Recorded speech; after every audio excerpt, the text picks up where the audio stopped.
Hello my friends, आप सुन रहे हैं हमारी कहानी द वैम्पायर एपिसोड 38। तो चलिए शुरू करते हैं कहानी को और जानते हैं आगे क्या हुआ। ऐश के जाने के बाद रिया उस काले फूल को देखती है। वह उसके पास जाकर उन्हें देखते हुए याद करती है जब ख्वाहिश को आरव पहली बार उससे मिलवाने लेकर आया था। तब उन दोनों ने इन फूलों को एक साथ लगाया था, जो भी जोड़े में। यह शर्बरी का सबसे खास फूल है जो सिर्फ और सिर्फ तभी खिल पाता है जब उसे कोई सच्चे दिल से लगाए। अच्छाई और सच्चाई का प्रतीक था यह फूल। जब उन दोनों ने रिया के कहने पर इसे लगाया था तब यह सुनकर यह सुनहरे रंग का था, और जब से वो दोनों अलग हुए हैं ये उसी पल से काले रंग में बदल गया था। आज भी इसका रंग काला ही है क्योंकि इसकी वजह उन दोनों का एक दूसरे से जुदा होना था। जिन लम्हे में दोनों मिल जाएंगे उसी पल यह फूल फिर से अपने सुनहरे रंग में खिल जाएगा। यही इसकी खासियत है। यह फूल अपना रंग बदल कर बता सकता है कि अपने लगाए वाले लोग यानी आने वाली परेशानियों के बारे में, अपने लगाने वाले पर आने वाली परेशानियों के बारे में। आरव जब घर पहुंचता है तब देखता है कि हर्षित, निर्मल और साहिल तीनों युग की सेवा कर रहे हैं। वो जो भी डिमांड कर रहा था वो तीनों बिना कुछ कहे उसे ला कर दे रहे हैं। आरव तीनों को युग के ऑर्डर बिना कुछ कहे चुपचाप मानता हुआ देख पूछता है, क्या हुआ, सब ठीक है? हाँ। ये सुनकर युग के चेहरे पर मुस्कुराहट आ जाती है। वहीं कैरी आरव को पूरी बात बताती है। आरव उनकी हरकतों पर मुस्कुराता है और उन तीनों से पूछता है, तुम तीनों को खून पीना है? सच में? तीनों एक साथ कहते हैं, नहीं भाई नहीं, हमें नहीं चाहिए, सच में, हम तो बस मज़े ले रहे थे इससे। ये भी तो अजीब बातें कर रहा था। आप बताओ कि एक छिपकली से इसकी रेपुटेशन कैसे ख़राब हो सकती है? आरव कहता है, जब युग कह रहा था तो ख़राब हो सकती है, मान लो उसकी बात।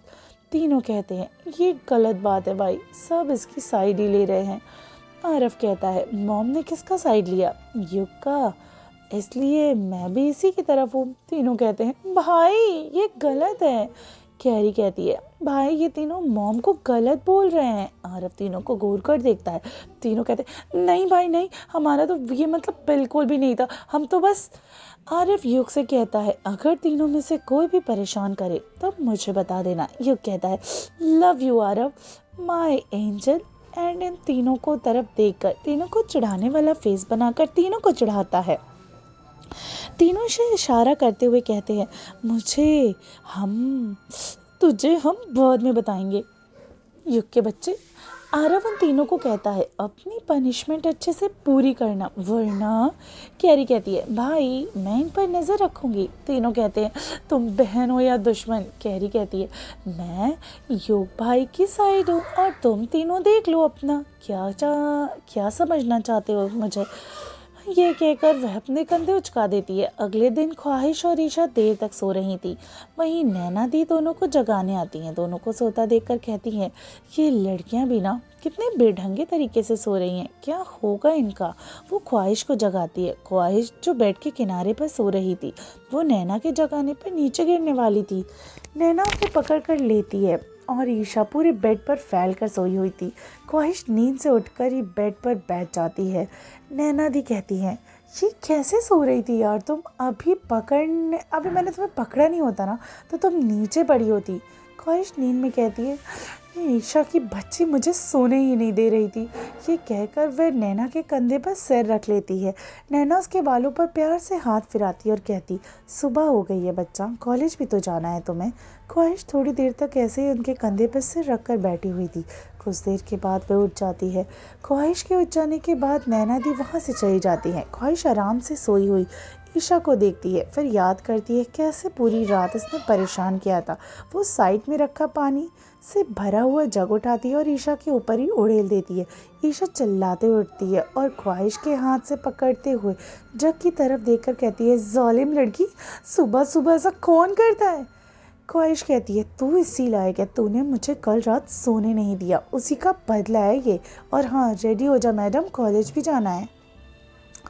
वही भावना उनके कमरे में एंटर होते हुए कहती हैं, तुम दोनों मुझे भूल जाती हो यार हमेशा, ये गलत बात है।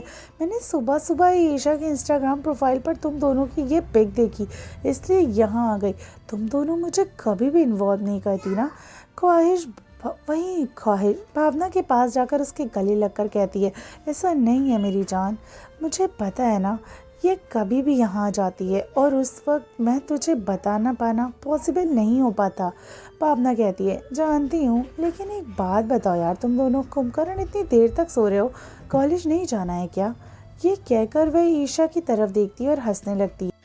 ईशा साइड ट्रक का पिलो उठाकर भावना की ओर फेंकते हुए कहती है, तुम दोनों हंस लो मेरे ऊपर, मैं तुम दोनों को बताऊंगी बाद में। ये कहकर वो बेड से उठकर वॉशरूम चली जाती है, ये कहते हुए कि ख्वाहिश मेरे लिए कपड़े निकाल देना।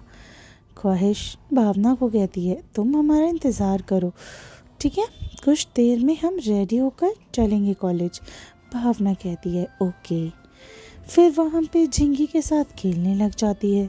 ईशा बाथरूम से कपड़े के लिए चिल्लाती है, ख्वाहिश उसे कपड़े नहीं देते हुए सताती है, और ईशा जब तक इरिटेट नहीं हो जाती तब तक ख्वाहिश उसे परेशान करती रहती। भावना भी उससे मज़े ले रही थी।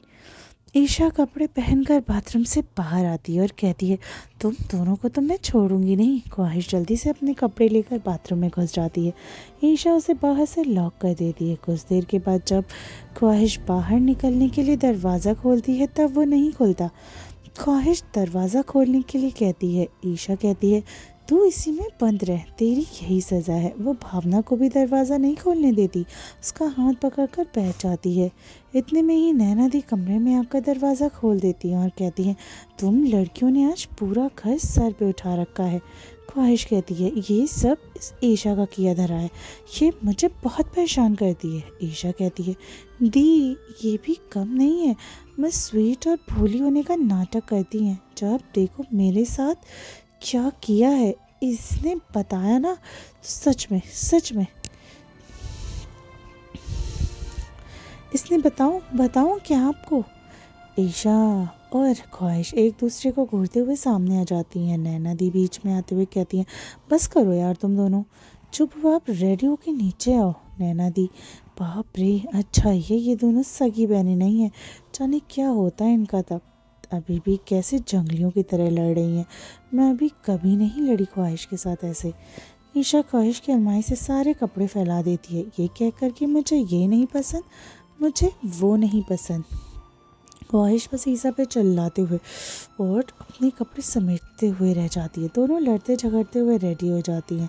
तीनों नीचे आती हैं, फिर नाश्ता करती हैं। ईशा पूरा टाइम बोलती रहती है।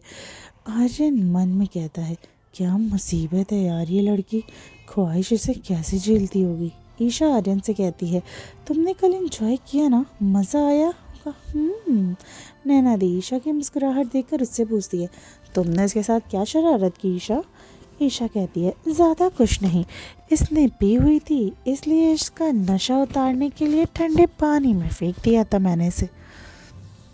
ये सुनकर नैना दी कहती है, ईशा इतनी ठंड में पानी में गिराया, गलत हरकत है ये। वो ईशा की तरफ घूरते हुए ईशा बिना कुछ कहे चुपचाप खाना खाने लगती है। ईशा की बात सुनकर ख्वाहिश के डैड कहते हैं, आर्यन ये क्या सुन रहा हूँ मैं, कल तुमने ड्रिंक की थी? आर्यन हकलाते हुए कहते, नहीं अंकल, ये लड़की पागल है, कल से कुछ भी कहे जा रही है, कभी अपने आप को ख्वाहिश बोलती है, कभी कुछ। मैं ड्रिंक नहीं करता, और अगर मुझे ड्रिंक करनी भी होती तो यहाँ हूँ, तब तक तो बिल्कुल भी नहीं करूँगा।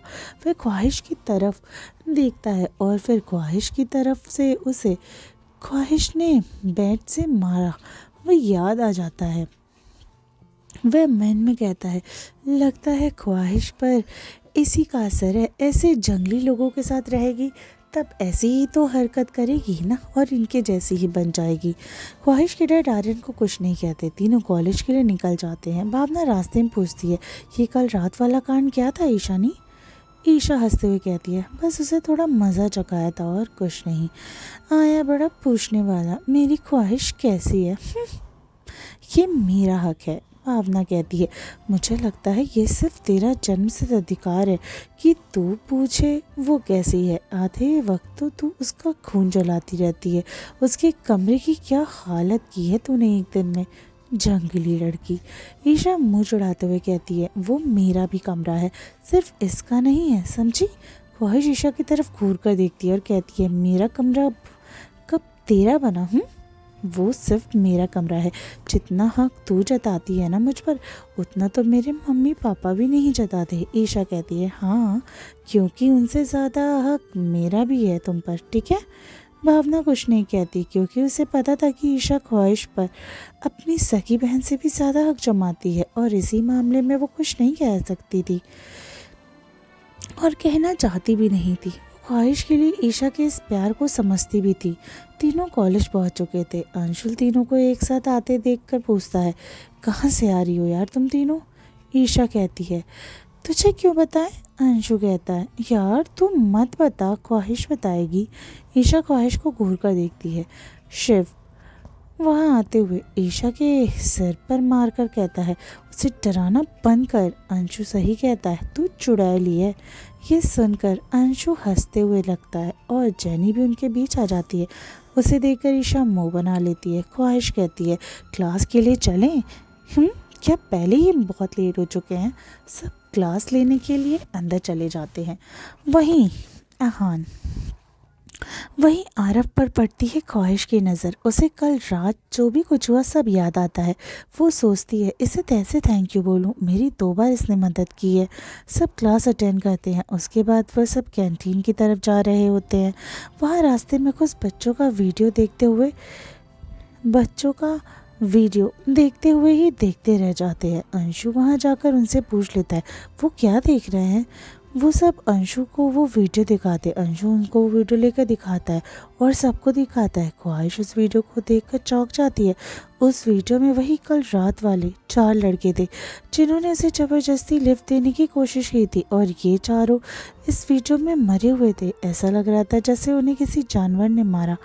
वहाँ अंदर आते हुए आरव अंशु के फ़ोन में चल रही इस वीडियो को देखकर शॉक्ड हो जाता है क्योंकि उसने तो उन तीनों को उनकी कार वापस कर दी थी और वह सब अपनी कार में बैठ भी चुके थे।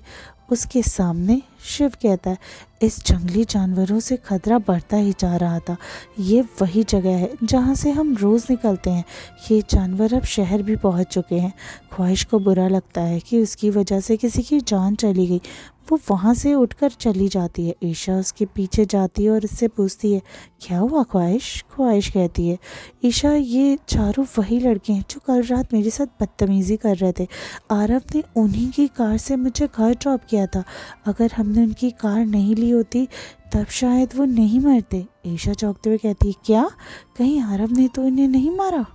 पीछे से आवाज़ आती है, मैं तुम्हें जंगली जानवर नज़र आता हूँ? ईशा और ख्वाहिश दोनों पलट कर देखती हैं। ये आरव था। वो उन दोनों के पास आते हुए कहता है, तुम मुझ पर शक कर रही हो? ख्वाहिश कहती है, नहीं आरव, मैंने ऐसा कुछ नहीं सोचा और मैं सोचती भी नहीं। कल तुमने मेरी इतनी मदद की, उसके लिए मैं तुम्हें थैंक्स भी बोलना चाहती हूँ। ईशा कहती है, सॉरी आरव, तुमने मेरी जान की मदद की, उसके लिए बड़ा वाला थैंक्स। वैसे वो चारों मारे गए, ये गलत है, लेकिन उन जैसों का मर जाना ही ठीक है। कहीं किसी और मासूम लड़की को अपना शिकार न बना लेते। आरव वहाँ से जाने लगता है। ईशा उसे आवाज़ देती है, रुको। आरव रुक जाता है। ईशा आरव के पास जाकर कहती है, तुम इतने बुरे तो नहीं लगते, फिर तुम उस ऐश के साथ क्यों घूमते हो? एक तरफ तुम ख्वाहिश की मदद करते हो और दूसरी तरफ उस नालायक ऐश के साथ घूमते हो। ख्वाहिश के दुश्मन है। आरव कहता है, मैं लोगों को डिसरिस्पेक्ट नहीं करता और ऐश क्या करती है ये उसकी प्रॉब्लम है, मेरी नहीं। मैं वही करता हूँ जो मुझे करना होता है। ये कहकर वो वहाँ से चला जाता है। ईशा कहती है, वो बड़ा क्रूड टाइप का है यार ये, पर है भी तो यार इतना हैंडसम। मेरा पहला क्रश ये है। वह अपने चेहरे को अपने दोनों हाथों से ढक लेती है। हाय फ्रेंड्स, आई होप आपको हमारी ये स्टोरी पसंद आई हो।